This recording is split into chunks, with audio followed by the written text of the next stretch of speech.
Віншую з днём роднай мовы усіх, хто любіць, паважае беларускую мову, хто вывучае яе, размаўляе на ёй, ці толькі пачынае вывучаць і размаўляць. А можа, сёння у кагосьці ўзнікне толькі жаданне вывучаць і размаўляць на беларускай мове.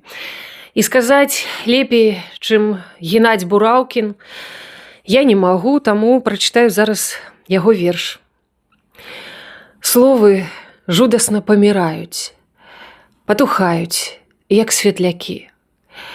Забываюць іх, не паўтараюць і газеты, і языкі. Толькі недзе ў далёкай вёсцы з плёску рэк і шуму лясоў узляцяць, як забытыя вёсны, салаўямі на 100 галасоў. І ажно перахопіць дыханне, як у словах пявучых зноў затрапеча чыёсьці каханне, запульсуе густая кроў.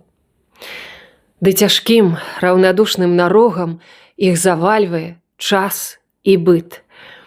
І, здаецца, не словы, народы адыходзяць моўчкі ў нябыт. Немата ім сціскае грудзі, заціхае самотны ўздых. Людзі, людзі, ну што ж вы, людзі, не ратуеце родных іх.